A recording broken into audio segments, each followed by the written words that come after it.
The Day of the Dead, we celebrate life. Although Dia de los Muertos, the Day of the Dead, is somewhat reminiscent of the American festival Halloween, the 2 days of remembrance differ significantly in terms of tradition and atmosphere. While Halloween nights are about terror and horror, the Day of the Dead in Mexico is a life-affirming celebration of color and memories. Remembering those who are no longer with us plays a key role. However, it is mainly about demonstrating love and respect for late ancestors.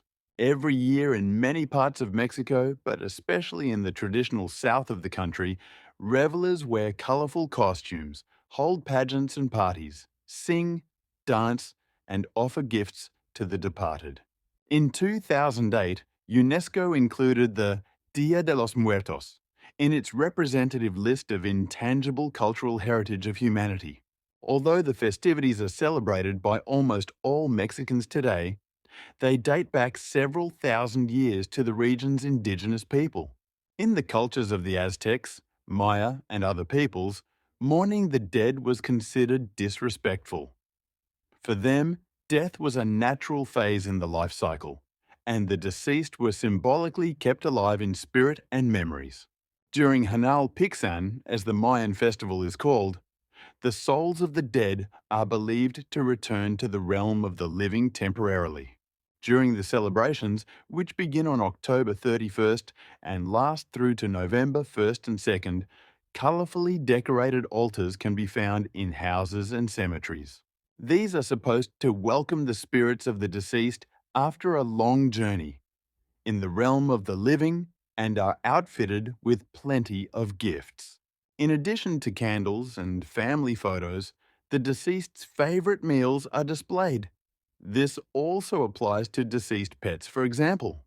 Pan de muerto, the bread of the dead, is a sweet bread decorated with bones made of dough. It is eaten at this time and also placed on the altar.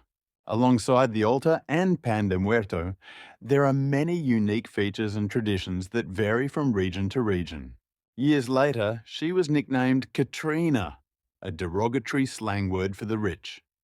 And over the years, she has become the ubiquitous symbol of Dia de los Muertos.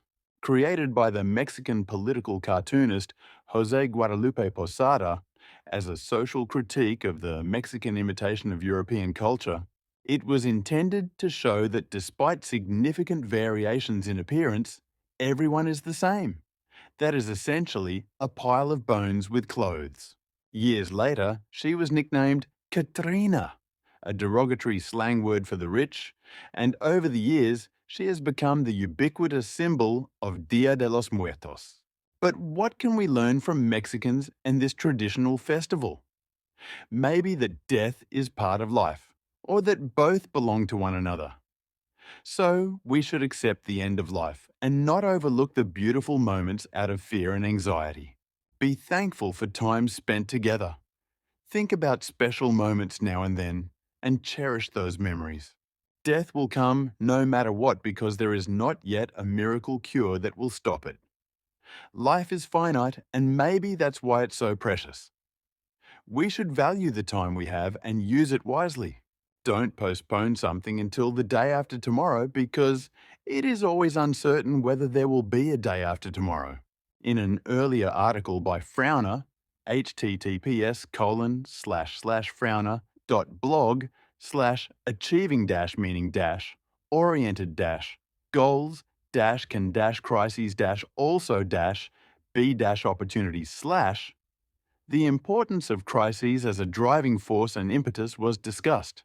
This relates to the will to achieve personal goals and stay as motivated as possible during a rough patch. The idea behind this pain-pleasure principle is that physical or psychological pain often gives us the necessary impetus to change our thought patterns and tackle our goals with the required enthusiasm. Unfortunately, many people push themselves to the limit before realizing that they are harming their body and need to change their lifestyle. Perhaps we can learn from the lives and deaths of those who have left us by remembering their lives and reflecting on them. Which opportunities might they have missed in life? Did your uncle always want to travel but didn't manage to do it during his lifetime? Would you like to go on holiday again and explore a new country, but work and stress are holding you back? Whether it's unfulfilled dreams, overdue doctor's checkups, or postponed calls to relatives and friends, don't hesitate and postpone everything.